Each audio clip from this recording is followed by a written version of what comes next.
ಶೆಟ್ಟಿ ಚುನಾವಣೆ ಸಂದರ್ಭದಲ್ಲಿ ಬಿಜೆಪಿಗೆ ಮಾಡಾಳ್ ಭಯ ಶುರುವಾಗಿದೆ. ಭ್ರಷ್ಟಾಚಾರದ ಆರೋಪದಿಂದ ತಮಗೆ ಹಿನ್ನಡೆ ಆಗಬಹುದು ಅಂತ ಹೇಳಿ ಬಿಜೆಪಿ ನಾಯಕರು ಆತಂಕದಲ್ಲಿದ್ದಾರೆ.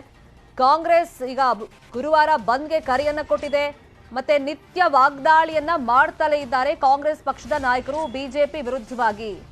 ಈಗ ಕಾಂಗ್ರೆಸ್ಗೆ ತಿರುಗೇಟನ್ನ ಯಾವ ತರ ಕೊಡಬೇಕು ಸೊ ಆ ವಿಷಯವಾಗಿ ಬಿಜೆಪಿ ಹೆಣಗಾಟವನ್ನ ನಡೆಸ್ತಾ ಇದೆ.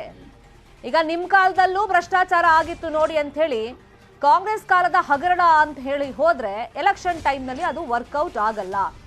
ಈ ಡ್ಯಾಮೇಜ್ ಕಂಟ್ರೋಲ್ ಇದೆಯಲ್ಲ, ಮಾಡಾಳ್ ವಿರೂಪಾಕ್ಷಪ್ಪ ಅವರ ಭ್ರಷ್ಟಾಚಾರದಿಂದ ಈಗ ಆಗಿರುವಂತ ಡ್ಯಾಮೇಜ್ ಕಂಟ್ರೋಲ್ ಹೇಗೆ ಮಾಡಬೇಕು, ಅದಕ್ಕೆ ಪ್ಲಾನಿಂಗ್ ಏನು ಅನ್ನೋ ವಿಷಯದಲ್ಲಿ ಈಗ ಬಿಜೆಪಿ ಒಂದಿಷ್ಟು ಟೆನ್ಷನ್ಗೆ ಒಳಗಾಗಿದೆ ಅನ್ನೋ ವಿಚಾರ ಗೊತ್ತಾಗ್ತಿದೆ. ಸಹಜವಾಗಿ ಅದು ಕಾರಣ ಇಷ್ಟೋ ತನಕ 40% ಭ್ರಷ್ಟಾಚಾರದ ಸರ್ಕಾರ ಇದು ಅಂತ ಹೇಳಿ ಕಾಂಗ್ರೆಸ್ ಅದನ್ನ ಜೀವಂತವಾಗಿ ಇರಿಸ್ಕೊಂಡಿದೆ. ಅದನ್ನೇ ಎಲೆಕ್ಷನ್ಗೆ ಅಸ್ತ್ರವಾಗಿ ಬಳಕೆ ಮಾಡ್ಕೊಳ್ಬೇಕು ಅನ್ನೋ ಟೈಮ್ನಲ್ಲಿ ಈಗ ಮಾಡಾಳ್ ವಿರೂಪಾಕ್ಷಪ್ಪ ಅವರು ನೋಡಿ ಸಾಕ್ಷಿ ಕೇಳ್ತಾ ಇದ್ರಲ್ಲ, ಸಾಕ್ಷಿ ಕಣ್ಮುಂದೆನೇ ಇದೆ ಅಂತ ಹೇಳಿ ಕಾಂಗ್ರೆಸ್ ನಾಯಕರು ಈಗ ತಿರುಗೇಟನ್ನ ಕೊಡ್ತಾ ಇದ್ದಾರೆ.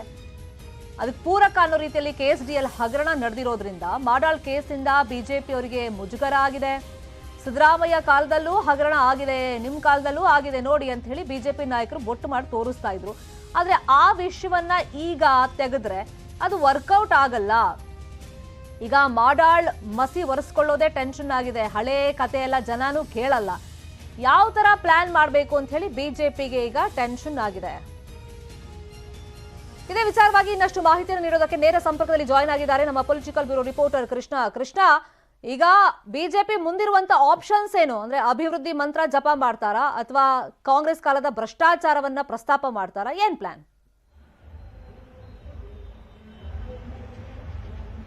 ಖಂಡಿತವಾಗ್ಲೂ ಶರ್ಮಿತಾ, ಈಗಾಗಲೇ ಅಭಿವೃದ್ಧಿ ಹೆಸರಲ್ಲಿ ಮತವನ್ನ ಬಿಜೆಪಿ ನಾಯಕರು ಕೇಳ್ತಾ ಇದ್ದಾರೆ. ಆದ್ರೆ ಈಗ ಮುಖ್ಯವಾಗಿ ಭ್ರಷ್ಟಾಚಾರದ ವಿಚಾರ ಅವರಿಗೆ ಬೆಂಬಿಡದೆ ಕಾಡ್ತಾ ಇರುವಂತದ್ದು. ಯಾಕಂದ್ರೆ ಹಿಂದೆ ಕಾಂಗ್ರೆಸ್ನವರು ಭ್ರಷ್ಟಾಚಾರದ ಆರೋಪವನ್ನ ಹೊರಿಸಿದ್ರು ರಾಜ್ಯದ ಬಿಜೆಪಿ ನಾಯಕರಿಗೆ.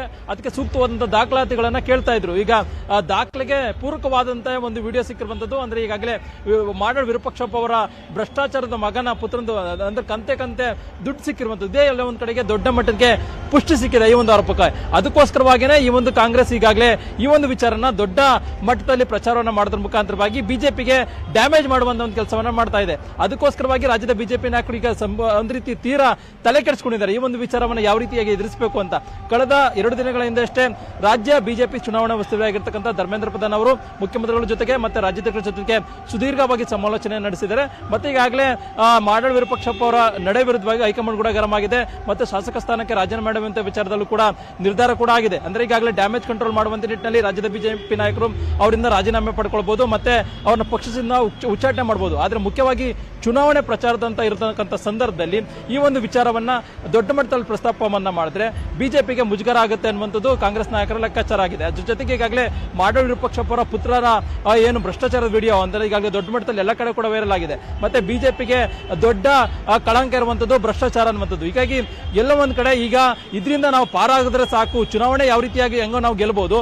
ಆದ್ರೆ ಈಗ ಈ ಒಂದು ವಿಚಾರ ದೊಡ್ಡ ಮಟ್ಟದಲ್ಲಿ ಇರಿಸುಮುರಿಸಿಗೆ ಕಾರಣ ಆಗ್ತಾ ಇದೆ. ಹಿಂದೆ ನಾವೇನೋ ಕಾಂಗ್ರೆಸ್ ಕಾಲದ ಹಗರಣಗಳ ಮುಖಾಂತರವಾಗಿ ಪ್ರತ್ಯುತ್ತರವನ್ನ ಕೊಟ್ಟಿದ್ದೇವೆ.